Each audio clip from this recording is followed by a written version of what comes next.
समस्त मातृ शक्तियों भाई बंधुओं सादर जय श्री कृष्ण।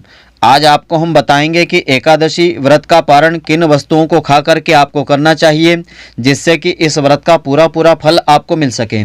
तो मित्रों, आप सभी का बहुत बहुत स्वागत है आपके अपने ही चैनल एस्ट्रो गुरुजी में।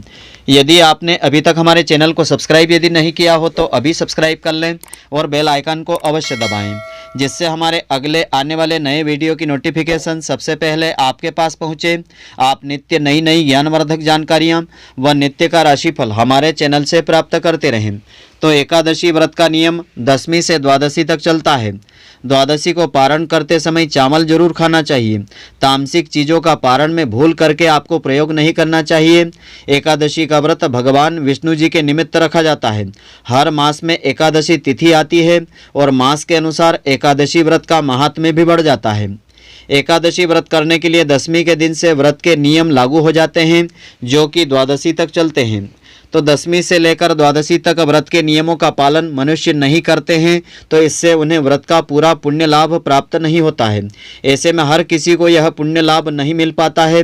तो सभी को यह जानना चाहिए कि व्रत के अगले दिन पारण करते हुए क्या गलतियां नहीं करना चाहिए।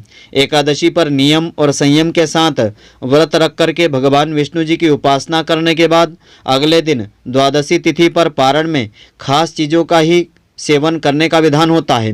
इस व्रत में पारण में कुछ विशेष चीज़ों का प्रयोग करने से आपको इस व्रत का संपूर्ण फल प्राप्त होता है और देवतागण भी आपसे संतुष्ट व प्रसन्न होते हैं। तो आइए अब हम जानते हैं पारण में किन चीज़ों का प्रयोग आपको करना चाहिए। तो भगवान विष्णु जी को तुलसी दल बेहद प्रिय होता है और उनकी पूजा में यदि तुलसी ना हो तो वह पूजा या भोग को स्वीकार नहीं करते हैं। इसलिए भगवान विष्णु जी की पूजा करते समय आपको उनकी पूजा में तुलसी दल का प्रयोग जरूर करना चाहिए। और एकादशी व्रत के पारण के लिए भी आप तुलसी पत्र को अपने मुख में डाल करके इस व्रत का पारण कर सकते हैं। इसके अलावा आंवले के पेड़ पर भगवान विष्णु जी का वास होता है, इसलिए आंवले का विशेष महत्व होता है। एकादशी व्रत का पारण आंवला खाकर करने से अखंड सौभाग्य मिलता है, आरोग्य की प्राप्ति होती है और संतान सुख की भी प्राप्ति होती है। एकादशी व्रत के पारण पर चावल जरूर खाना चाहिए।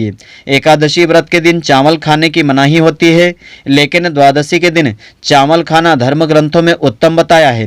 तो मान्यता ऐसी है कि इस दिन चावल खाने से प्राणी रेंगने वाले जीव की योनि में जन्म पाता है। यानी एकादशी के दिन चावल खाने से व्यक्ति को रेंगने वाले जीव की योनि में जन्म मिलता है, लेकिन द्वादशी को चावल खा करके व्रत का पारण करने से इस योनि से मुक्ति भी मिल जाती है। इसके अलावा सेम की सब्जी को कफ और पित्त नाशक बताया है और व्रत पारण के लिहाज से यह उत्तम माना गया है। ऐसे में सेम धार्मिक और स्वास्थ्य के हिसाब से बेहतर पारण भोज्य पदार्थ माना गया है। इसके अलावा व्रत पारण में जो भी भोजन पकाया जाता है उसमें शुद्ध घी का प्रयोग करना चाहिए। गाय के शुद्ध घी से ही व्रत के पारण का भोजन आपको बनाना चाहिए। घी को सबसे शुद्ध पदार्थ माना गया है और यह सेहत के लिए बेहतर माना गया है। तो व्रत पारण में किन वस्तुओं को सम्मिलित आपको नहीं करना चाहिए, इन चीज़ों का पारण करते समय भूल करके आपको प्रयोग नहीं करना चाहिए। सबसे पहली चीज़ है मूली, बैंगन, साग, मसूर दाल, लहसुन, प्याज आदि का पारण में प्रयोग निषिद्ध बताया है। बैंगन पित्त दोष को बढ़ाता है और उत्तेजना वर्धक माना गया है।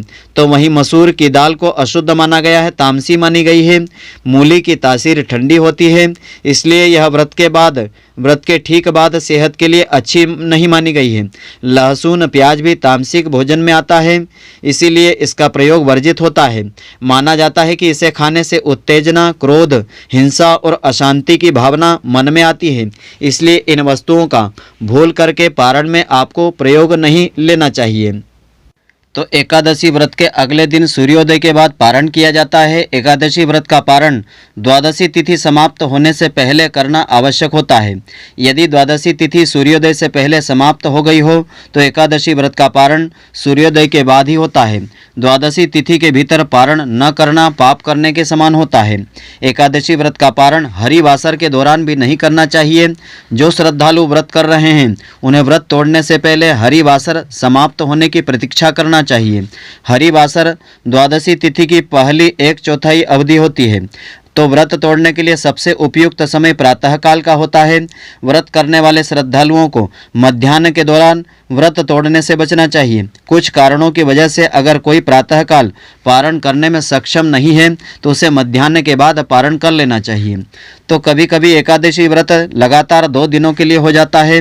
जब एकादशी व्रत 2 दिन होता है तब स्मार्त परिवारजनों को पहले दिन एकादशी व्रत करना चाहिए। दूसरे दिन वाली एकादशी को दूजी एकादशी कहते हैं। तो सन्यासियों, विधवाओं और मोक्ष प्राप्ति के इच्छुक श्रद्धालुओं को दूजी एकादशी के दिन व्रत करना चाहिए। तो जब जब एकादशी व्रत 2 दिन होता है तब तब दूजी एकादशी और वैष्णव एकादशी एक ही दिन होती है। तो भगवान विष्णु जी का प्रेम और स्नेह के इच्छुक परम भक्तों को दोनों दिन एकादशी व्रत करने की सलाह दी जाती है। वैसे आप अपनी श्रद्धा के अनुसार व्रत धारण कर सकते हैं। तो द्वादशी के दिन प्रातःकाल सूर्योदय से पहले उठ करके स्नान करें, भगवान विष्णु जी का धूप दीप नैवेद्य आदि से पूजन करें, तुलसी दल अर्पित करें और भगवान का ध्यान करें, कर्पूर से आरती उतारें। इसके बाद योग्य ब्राह्मण आदि को भोजन करवाएं और पारण का जो भोजन है सात्विक आपको रखना चाहिए। पारण के भोजन में प्याज, लहसुन आदि का प्रयोग आपको भूल करके नहीं करना चाहिए। तो इस प्रकार से इस व्रत का पारण करते हैं तो इस व्रत का पूरा पूरा फल आपको मिलेगा। तो मित्रों, आशा करता हूं कि आपको हमारी यह ज्ञानवर्धक जानकारी पसंद आई होगी। यदि आपको पसंद आई हो तो आप हमारे वीडियो को लाइक व शेयर अवश्य करें। धन्यवाद। जय श्री कृष्ण मित्रों, फिर मिलेंगे।